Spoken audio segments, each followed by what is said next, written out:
Sir, ഇന്നലെ ഒരു അധ്യാപിക MDMA-യുമായി അറസ്റ്റിലായിട്ടുണ്ട്. ഇതിപ്പോ ആദ്യത്തെ ഇത് കൂടി ചേർത്തിട്ട് ഈ അറസ്റ്റ് കൂടി ചേർത്ത് മൂന്നാമത്തെ അധ്യാപികയാണ് ഇത്തരത്തിൽ അറസ്റ്റിലാവുന്നത്. ഈ അറസ്റ്റിലാകുമ്പോൾ ഓപ്പറേഷൻ തൂഫാൻ വളരെ കാര്യക്ഷമമായി നടക്കുന്നുണ്ട് എന്ന് പറയുകയും ഈ അറസ്റ്റും ഒക്കെ കൂടെ ചേർന്ന് വരുമ്പോൾ നമ്മൾ ഇനി ആരെ വിശ്വസിച്ചിട്ട് കുട്ടികളെ പഠിക്കാൻ വിടും എന്നുള്ള സ്വാഭാവികമായിട്ടുള്ള ഒരു ചോദ്യമുണ്ട്. കാരണം അധ്യാപികമാരാണ് ചെയ്യുന്നത്. നമുക്കറിയാം, ഡോക്ടേഴ്സിന്റെ കയ്യിൽ നിന്നൊക്കെ ഈ സംഭവം മയക്കുമരുന്നൊക്കെ കിട്ടിയിട്ടുള്ള കാര്യങ്ങൾ നമുക്ക് അറിയാവുന്നതാണ്. പക്ഷെ ഇത് അത്ര നിസ്സാരമായിട്ട് അല്ലെങ്കിൽ വെറുതെ അങ്ങ് തള്ളിക്കളയാൻ പറ്റുന്ന ഒരു വാർത്തയല്ലല്ലോ. അല്ല, ഇതിൽ നിന്ന് മനസ്സിലാക്കേണ്ട ഒരു കാര്യം എന്ന് പറയുന്നത്, മയക്കുമരുന്ന് അതിന്റെ വ്യാപനം വളരെ വലിയ തോതിൽ നമ്മുടെ സമൂഹത്തിലേക്ക് പിടിമുറുക്കിയിരിക്കുന്നു എന്നുള്ളതാണ്. ഇപ്പൊ യഥാർത്ഥത്തിൽ താങ്കൾ അറിയേണ്ടത്, ഇനി അടുത്തത് ഹെഡ് മാസ്റ്ററോ പ്രിൻസിപ്പളോ ഒക്കെ ഈ കൂട്ടത്തിൽ വരൂ എന്നുള്ളത് മാത്രമേ നമ്മൾ നോക്കേണ്ടതുള്ളൂ. അല്ല, ഞാൻ കാര്യമായിട്ട് പറയുകയാണ്. അതിന്റെ പ്രധാനപ്പെട്ട വിഷയം എന്ന് വെച്ചാൽ, ഈ ക്യാച്ച് ദ മെങ് എന്ന് പറയുന്ന ഒരു കാര്യമുണ്ട്. അതായത് ചെറുപ്പത്തിൽ തന്നെ ആളുകളെ പിടിക്കുക എന്ന് പറയുന്ന ഒരു കാര്യം. അപ്പൊ അതിന് സമൂഹത്തിലെ വലിയ വൻകിട ഇതുപോലെ റെസ്പെക്റ്റഡ് ആയിട്ടുള്ള, നമ്മൾ പെട്ടെന്നൊന്നും സംശയിക്കാത്ത രീതിയിലുള്ള ആളുകളെ, അവർക്ക് വലിയ സാമ്പത്തിക ബുദ്ധിമുട്ടുണ്ടാവും, പ്രശ്നങ്ങളുണ്ടാവും, അതെല്ലാം കണ്ടുപിടിച്ചുകൊണ്ട് ഇവർ കൃത്യമായിട്ട് വില ഇടുകയും അങ്ങനെ വിലക്ക് മേടിക്കുകയും ഒക്കെ ചെയ്യും. ആ വിലക്ക് മേടിച്ച് ഈ ഒരു കൂട്ടത്തിലേക്ക് 1-2 തവണ പറ്റിക്കഴിയുമ്പോൾ എന്ത് പറ്റുമെന്ന് വെച്ചാൽ, പിന്നെ ഇത് ഇവർക്കും പല ഡിപ്രഷനും പ്രശ്നങ്ങളും ഒക്കെ ഉണ്ടാവും. അന്നേരം ഇത് ഉപയോഗിക്കാൻ തുടങ്ങും. പിന്നെ ഇത് നിരന്തരമായി ഉപയോഗിക്കാൻ തുടങ്ങും. അപ്പൊ പിന്നെ അവരുടെ വലയിലേക്ക് വിട്ട് കഴിഞ്ഞു. പിന്നെ അവർ പറയുന്നത് പോലെ ജീവിക്കാൻ പറ്റുള്ളൂ. ഇപ്പൊ നമ്മുടെ സമൂഹത്തില് നമ്മളിപ്പോ ഈ കേസിൽ തന്നെ താങ്കൾ അറിയേണ്ടത്, പേരാമ്പ്രയിലുള്ള 3 ടീച്ചർമാർ. ആ 3 ടീച്ചർമാരുടെ കേസില് ഞാനിപ്പോ കഴിഞ്ഞ 1-2 ദിവസമൊക്കെ ഈ വീഡിയോ എടുക്കേണ്ടതെന്ന് വിചാരിച്ച കാര്യം എന്ന് വെച്ചാൽ, ഇതിന്റെ യാഥാർത്ഥ്യം എന്താണെന്ന് പുറത്തേക്ക് വരട്ടെ എന്ന് വെച്ചിട്ടാണ്. ഇപ്പൊ ഇതില് കീർത്തന എന്ന് പറയുന്ന ഒരു പുള്ളിക്കാരി, അവര് സൂംബ ക്ലാസ്സുകൾ നടത്തിയിരുന്നു. അതിനുശേഷം അവര് ബൺമസ്കയുടെ സെയിൽസ് നടത്തിയിരുന്നു. അപ്പൊ അത്തരത്തിൽ അവര് പല പരിപാടികളും ചെയ്ത് സക്സസ്ഫുൾ ആകാൻ, വിജയിക്കാൻ വേണ്ടിയൊക്കെ ശ്രമിച്ചിരുന്നു. അതിനിടയിൽ ഈ 3 ടീച്ചേഴ്സ്, കാവ്യയും കീർത്തനയും, ഇവരെല്ലാവരും തന്നെ ഡിവോഴ്സ്ഡ് ആണ്, കൊച്ചുങ്ങളെ കൊണ്ട് പോയിട്ടുണ്ട്. അപ്പൊ ഇത്തരത്തിൽ വലിയ മാനസിക പ്രശ്നങ്ങളിലേക്കാണ്. ഇനി ഞാൻ അടുത്തൊരു കാര്യം കൂടി താങ്കളോട് ചോദിക്കട്ടെ. നമുക്ക് വേറൊരു ഹൈപ്പോത്തറ്റിക്കൽ ക്വസ്റ്റ്യൻ ചോദിക്കാമല്ലോ. ഇപ്പൊ ഇവര് ജയിലിലായി, അറസ്റ്റിലായി. ഞാൻ ഏറ്റവും ആദ്യം ഇവർ അറസ്റ്റിലാകുമ്പോൾ തന്നെ ഇവരുടെ ഒരു ബോഡി ലാംഗ്വേജ്, ഇവരുടെ ഒരു ഫേസ് എക്സ്പ്രഷൻസ് ഒക്കെ നോക്കിയിട്ട് തന്നെ ഞാൻ അത്ഭുതപ്പെട്ടു പോയി. സാധാരണ ഒരാള് ഇപ്പൊ നമ്മൾ തകർന്നു പോകുന്ന ഒരു കാര്യമാണല്ലോ ഒരു അറസ്റ്റിലാവുക എന്നൊക്കെ പറയുന്നത്. ആകെ തകർന്നു പോവുകയും പിന്നെ നമുക്ക് ബന്ധുക്കളും സുഹൃത്തുക്കളും ആരും ഇല്ലാതാകുന്ന അവസ്ഥയുണ്ട്. പക്ഷെ ഇവരുടെയൊക്കെ മുഖത്ത് ഒരു വലിയ നിർവികാരതയാണ് ഉണ്ടായിട്ടുള്ളത്. വളരെ കൂളായിട്ടാണ് ഇവര് മാസ്ക് ഒക്കെ വെച്ച് പുറത്തേക്ക് പോവുകയും സംസാരിക്കുകയൊക്കെ ചെയ്യുന്നത്. എന്ന് പറഞ്ഞാൽ ഇവർ ആ സ്റ്റേജിൽ നിന്നൊക്കെ പണ്ടേ വിട്ടിരിക്കുന്നു എന്നുള്ളതാണ്. പിന്നെ ഈ ഇതിലൊരു പുള്ളിക്കാരുടെ കേസിൽ എന്താ വെച്ചാൽ, അവര് ഈ സൂംബ ട്രെയിൻ ചെയ്തുകൊണ്ട് മയക്കുമരുന്നിനെതിരെയുള്ള ക്യാമ്പയിന്റെ ഹെഡായിരുന്നു BRC-യിലേക്കാ.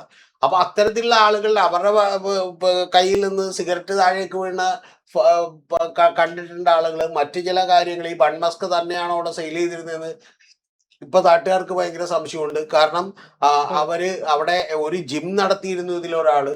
അപ്പൊ ആ ജിം നടത്തിയിട്ട് ലാസ്റ്റ് അത് ഒഴിവാക്കി വിടുകയാണ് ചെയ്തിട്ടുള്ളത്. അപ്പൊ ഇത്തരം കാര്യങ്ങളൊക്കെ തന്നെ ഒരു പ്രശ്നം ഉണ്ടാവുമ്പോൾ മാത്രം നോട്ട് ചെയ്യപ്പെടുന്ന ഒരു അവസ്ഥയിലേക്ക് സമൂഹം എങ്ങനെ എത്തി?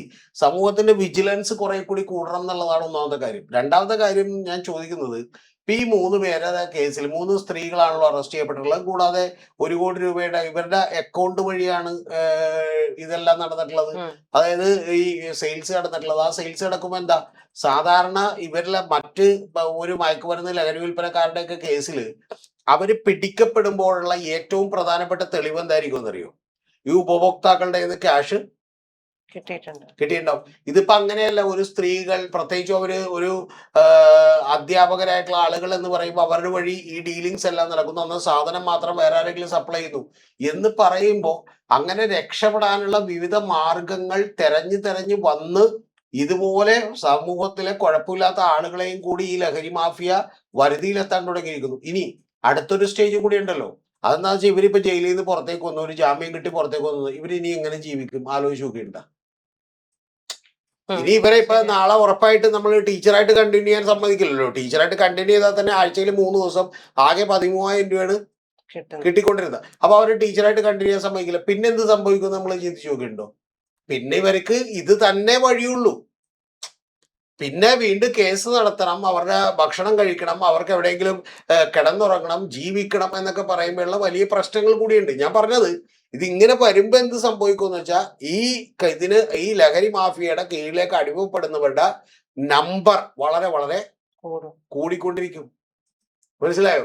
അങ്ങനെ കൂടിക്കൊണ്ടിരിക്കും. ഇപ്പൊ തന്നെ ഇവരുടെ കേസിൽ പോലും മറ്റു ടീച്ചേഴ്സ് ഇത് ഒബ്സർവ് ചെയ്തില്ല, അല്ലെങ്കിൽ അവരിത് കണ്ടുപിടിച്ചില്ല, അവർക്കൊരു സംശയം തോന്നിയില്ല, ക്ലാസ്സുകളിൽ ഇവർ ഉച്ചക്കിരുന്ന് ഉറങ്ങുമായിരുന്നു എന്നൊക്കെ ഉള്ളതാണ്. കാരണം ഇതിന്റെയൊക്കെ അടുത്ത ഒരു പ്രശ്നം കൂടി ഉണ്ട്. എന്താണ്, ഇപ്പൊ ആരെങ്കിലും ഒബ്സർവ് ചെയ്തു, ആർക്കെങ്കിലും സംശയം തോന്നിയാൽ തന്നെ, ഇപ്പൊ നാളെ ഞാനോ പ്രജിതാണെങ്കിൽ പോലും നമുക്ക് സംശയം തോന്നിയാൽ നമുക്കൊരു അതോറിറ്റീസിനെ കേരളത്തിൽ അറിയിക്കാൻ കഴിയില്ല. കാരണം അറിയിച്ചാൽ പലപ്പോഴും അവര് അങ്ങനെയല്ലെന്ന് പറഞ്ഞ് ശത്രുവായി മാറുകയും പിന്നെ ഇത് പുറം ലോകം അറിയുകയൊക്കെ ചെയ്യും. അപ്പൊ ഈ സിസ്റ്റത്തിലൊക്കെ തന്നെ വലിയ പ്രശ്നങ്ങളുണ്ട് എന്നുള്ളതാണ് ഞാൻ പറഞ്ഞു വന്ന. ഇത് സത്യത്തിൽ അവിടെയുള്ള ആർക്കെങ്കിലും സംശയം തോന്നിയാൽ വളരെ രഹസ്യമായി അറിയിക്കാനും, എന്നാൽ ആരാണ് അറിയിച്ചതെന്ന് പോലും ചിന്തിക്കാതെ വളരെ കൃത്യമായി ഇത് ഡീൽ ചെയ്യാനും ഒക്കെയുള്ള ഒരു വലിയ സിസ്റ്റം നമ്മളിവിടെ ഉണ്ടാക്കുന്നുണ്ട്. ഇപ്പൊ പിന്നെ മയക്കുമരുന്ന് കേസിൽ എപ്പോഴും ഉണ്ടായിട്ടുള്ള കാര്യം എന്താ? ഇപ്പൊ ഈ കേസിൽ പോലും പ്രജിത് വിചാരിക്കുന്നുണ്ട് ഇവരൊക്കെ ഏറ്റവും ചെറിയ താഴേക്കിടയിലുള്ള ജീവിക്കാൻ ബുദ്ധിമുട്ടുന്ന കണ്ണികളാണ്. ഇത് ആരാണ് വലിയ ബൾക്ക് ക്വാണ്ടിറ്റി മേടിക്കുകയും ഇതിന്റെയൊക്കെ മുകളിൽ ടോപ്പിലിരുന്ന് വിതരണം ചെയ്യുകയും ചെയ്യുന്ന ആരാണ്? അപ്പൊ അതിനെക്കുറിച്ചൊന്നും യാതൊരു ധാരണയില്ല. അപ്പൊ അതുകൊണ്ട് ഇത് വളരെ സീരിയസ് ആയിട്ടുള്ള ഒരു വിഷയമാണ്. ഇതിപ്പോ നമ്മള് ടീച്ചേഴ്സ് ആണ്, സ്ത്രീകളാണ് എന്ന് പറയുമ്പോഴുള്ള ഒരു കൗതുകം ഉണ്ട് ആളുകൾക്ക്. ആ കൗതുകം അല്ല ഇത് കാണേണ്ടത്. ഞാൻ പറയുന്നത് ആ കൗതുകമല്ല ഇത് കണ്ടത്. ആ കൗതുകത്തിനും അപ്പുറം നമ്മുടെ സമൂഹത്തിലേക്ക് ഇത് എത്രത്തോളം വലിയ വേരൂന്നിരിക്കുന്നു എന്ന് പറയുന്ന ഒരു കാര്യമാണ് ഉണ്ടാവേണ്ടത്. ഈ ചില സ്കൂളുകളുടെ അടുത്ത് പോലും ചില പ്രത്യേകതരം മിഠായികൾ, ചില കാഡ്ബറീസുകൾ നമ്മളുടെ ഈ കഴിഞ്ഞ തവണ ഒരു സിനിമയിൽ പോലും നമ്മൾ കണ്ടില്ലായിരുന്നു. അതായത് മറ്റേ ഈ ചില പ്രത്യേകതര കേക്കുകൾ അതെല്ലാം വിൽക്കുന്നു, അതിന്റെ കേക്ക് കഴിക്കുന്നു, കേക്ക് മറ്റേ ഹൈബ്രിഡ് കഞ്ചാവ് വെച്ച കേക്കാകുന്നു എന്നൊക്കെ പറഞ്ഞ കാര്യങ്ങളുണ്ട്. അപ്പൊ ഇതെല്ലാം തന്നെ ഒരു വലിയ തോതിൽ കേരളത്തിൽ നടക്കുന്നുണ്ട് എന്നുള്ളത് ഒരു വാസ്തവമാണ്. ആ നടക്കുന്ന കാര്യത്തെ അഡ്രസ് ചെയ്യാനാണ് ഇത് ഉപകരിക്കേണ്ടത്. അല്ലാതെ ആ 3 സ്ത്രീകൾ അവരെ ഇപ്പൊ കാണുമ്പോൾ ഉള്ളൊരു കൗതുകം, പ്രത്യേകിച്ച് ടീച്ചർമാരാണ്, അതുകൊണ്ട് അവരുടെ പുറത്ത് മാത്രം നമ്മൾ വെക്കിട്ട് കയറിയിട്ടൊന്നും അല്ല, ഇതുവരെയും പിടിയിലായിട്ടുള്ള എല്ലാവരും ഇടനിലക്കാരാണ്, താഴെ തട്ടിലുള്ള. ഇതൊരിക്കലും ഇതിന്റെ മുകളിലേക്ക് പോകുന്നില്ല. അന്വേഷണമായാലും അറസ്റ്റ് ആയാലും ഒന്നും. അതാണ് ഞാൻ പറഞ്ഞത്. ഇപ്പൊ ഇവരുടെ പലരുടെയും അക്കൗണ്ടുകളിലൂടെ ഇപ്പൊ ഇതിൽ പിടിയിലായിട്ടുള്ള ഒരു വ്യക്തി, വയനാട് എന്നുള്ള വ്യക്തിയുടെ അക്കൗണ്ടിലൂടെ 1 കോടി രൂപ ഡീൽ ചെയ്തിട്ടുണ്ടെന്ന് പറഞ്ഞാൽ, അപ്പൊ ഈ 1 കോടി രൂപ എന്ന് പറയുന്നതിന് മണി ഒരു ട്രെയിൽ കാണില്ല. അതായത് ഇത് മുകളിലേക്ക് ഇവർക്ക് എടുക്കേണ്ട ഒരു ചെറിയ എമൗണ്ട് എടുത്തിട്ട് ഒരു മഹാഭൂരിപക്ഷവും ബാക്കിയുള്ളവരിലേക്ക് ട്രാൻസ്ഫർ ചെയ്യുന്നുണ്ട്. അപ്പൊ അത് ആർക്കാണ് ട്രാൻസ്ഫർ ചെയ്യുന്നത്? അവൻ ഈ പണം തീർച്ചയായിട്ടും മുകളിലിരിക്കുന്നവൻ ഒരിക്കലും പണം ട്രാൻസ്ഫർ ചെയ്തൊന്നും മേടിക്കുന്നുണ്ടാവില്ല. അവൻ കൃത്യമായിട്ട് ക്യാഷ് ആയിട്ടേ മേടിക്കുന്നുണ്ടാവുള്ളൂ, കാരണം ഒരു തെളിവ് അവശേഷിപ്പിക്കാതിരിക്കാൻ. അങ്ങനെ മേടിക്കുന്നുണ്ടെങ്കിൽ അവിടെ വരെ എത്താനുള്ള ലെവലിൽ ഈ അന്വേഷണം നടക്കുമോ?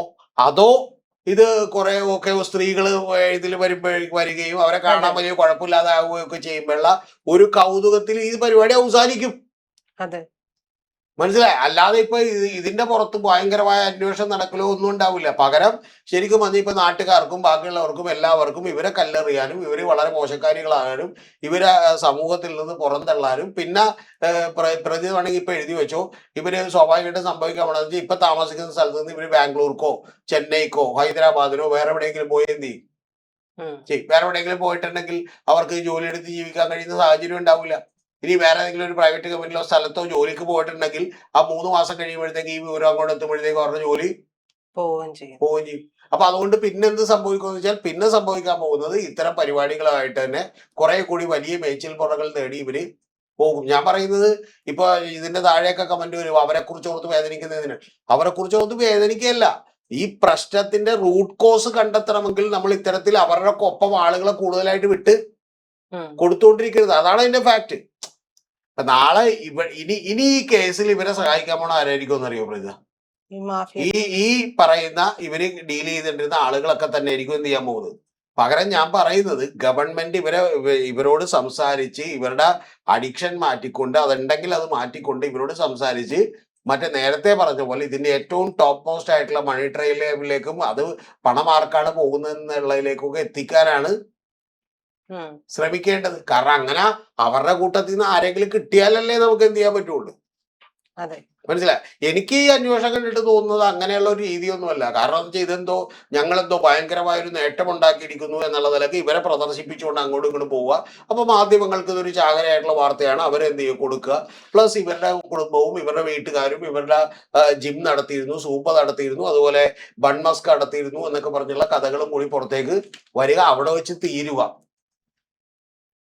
ഞാൻ അതെ. പറഞ്ഞ അവിടെ വെച്ച് എന്ത് ചെയ്യും തീരും. പിന്നെ ഇവര് ഇതിനേക്കാൾ വലിയ റാക്കറ്റും ഇതിനേക്കാൾ വലിയ ഗുണ്ടാസങ്ങളും ഇതിനേക്കാൾ വലിയ രീതികളിലേക്കൊക്കെ ഫ്യൂച്ചറിൽ മാറുക. ചിലപ്പോൾ കേരളത്തിലായിരിക്കും, ചിലപ്പോൾ കേരളത്തിൽ നിന്ന് പോയിട്ടുള്ള ബാംഗ്ലൂരായിരിക്കും, അല്ലെങ്കിൽ ഹൈദരാബാദിലായിരിക്കും, ചെന്നൈയിലായിരിക്കും. എവിടെ പോയാലും ഇവർക്ക് കുറച്ചുകൂടി കംഫർട്ടബിളി സംസാരിക്കാൻ കഴിയുന്ന മലയാളം ഒക്കെ ആണെന്നുള്ളത് കൊണ്ട് തന്നെ അത്തരം ആളുകളായിട്ട് ഡീലിങ്സ് ഉണ്ടാവുക, മലയാളി കുട്ടികളായിട്ട് ഇടപഴകുക, സംസാരിക്കുക എന്ന് പറഞ്ഞാൽ അൾട്ടിമേറ്റ്ലി ഇതിന്റെ ആപത്ത് വന്നു നിൽക്കാൻ പോകുന്നത് കേരളത്തിലാണ്.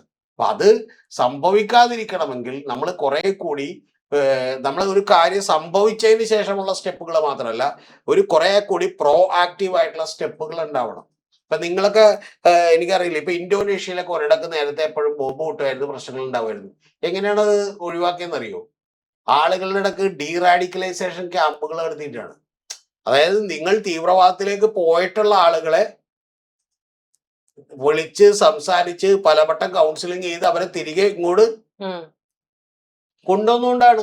നമ്മുടെ ഇവിടെ ഇന്ത്യ മഹാരാജ്യത്ത് ഞാൻ പറയുന്നത് ഇപ്പോഴും ഇപ്പൊ ഗവർണർമാരുടെ ഒക്കെ കയ്യിൽ ഫണ്ടുണ്ട്, പ്രസിഡന്റിന്റെ കയ്യിൽ ഫണ്ടുണ്ട്. അത് പലപ്പോഴും ഇപ്പൊ ഫൂലൻ ദേവി പോലെ അല്ലെങ്കിൽ കൊള്ളസംഘത്തിലേക്ക് പോലെ അല്ലെങ്കിൽ അത്തരത്തിൽ ഒരു തെറ്റായ മാർഗത്തിലേക്ക് തിരിച്ചുപോയ ആളുകളെ കൊണ്ടുവരാൻ വേണ്ടിയിട്ട് കൂടി നമുക്ക് ഫണ്ട് ഉപയോഗിക്കുന്നുണ്ട്. പല ഇപ്പൊ നക്സലൈറ്റുകൾ അതുപോലെയുള്ള ആളുകളൊക്കെ കീഴടങ്ങിയിട്ടുണ്ടെങ്കിൽ ഗവൺമെന്റ് പണ്ട് കാശ് കൊടുത്തിട്ടുണ്ടാകും. മനസ്സിലായെന്ന് പറഞ്ഞാൽ അവർക്കൊരു ജീവിതവും വരുമാനവും ഉണ്ടാകാൻ വേണ്ടിയിട്ട് കാശ് കൊടുത്തിട്ടുണ്ട്. ഞാൻ പറഞ്ഞ അത്തരത്തിലൊരു ബൃഹത്തായ പദ്ധതി കേരളം രൂപീകരിച്ചില്ലെങ്കിൽ ഇതൊക്കെ കണ്ടിട്ട് ആഹാ ഓഹോ ഓഹ എന്നൊക്കെ പറഞ്ഞ് എന്ത് ചെയ്യാന്ന് മാത്രമേ ഉള്ളു, ഇരിക്കാന്ന് മാത്രമേ ഉള്ളു. ഇതിന്റെയൊക്കെ നെറ്റ് എഫക്ട് എന്താന്ന് വെച്ചിട്ടുണ്ടെങ്കിൽ ഇത് ഇവരിലേക്ക് എത്തി എന്ന് പറയുമ്പോൾ ഇത് എത്ര കുട്ടികളിലേക്ക് എത്തിയിട്ടുണ്ടാവും, എന്തിലേക്കൊക്കെ സംഭവിച്ചിട്ടുണ്ടാവും എന്ന് പറഞ്ഞാൽ നാളെ ഇത് നിരന്തരമായി ചെയ്തുകൊണ്ടിരിക്കുന്ന ഒരു മാഫിയ ഗ്രൂപ്പ് എന്നിട്ട് പറയുന്നത് ഞാനൊരു കേക്ക് മേടിച്ചു തരാം, അത് കുട്ടികൾക്ക് കൊടുക്കണമെന്ന് പറഞ്ഞാൽ ഇവര് കൊടുക്കാതിരിക്കുമോ? കൊടുക്കാതിരിക്കാൻ പറ്റുമോ അവർക്ക്? പ്രജിതയും ഞാനോ ഇതിലെ റാക്കറ്റിൽ പെട്ടുപോയതിന് ശേഷം നമ്മളോട് പറയാണ് ഇത് അടങ്ങിയിട്ടുള്ള ഒരു കേക്ക് മേടിച്ച് കുട്ടികൾക്ക് കൊടുക്കാതെ 2-3 ദിവസം കൊടുക്കുമ്പോൾ അവര് ഇതാവുമെന്ന് പറഞ്ഞാൽ എന്ത് ചെയ്യും? കൊടുക്കേണ്ടി വരും. അപ്പൊ അതുകൊണ്ട് അത്ര ഗുരുതരമായ സീരിയസ് ആയിട്ടുള്ള ഒരു കാര്യമാണ്. അതില് പുറകിൽ നമ്മളിപ്പോ പെട്ടെന്നുള്ള ഞാൻ നേരത്തെ പറഞ്ഞ കൗതുകങ്ങൾ മാത്രം ശ്രദ്ധിച്ചുകൊണ്ടിരുന്നിട്ടൊന്നും കാര്യമില്ല. വലിയ തലവേദനയാണ് കേരളം ഫേസ് ചെയ്യാൻ പോകുന്നത്.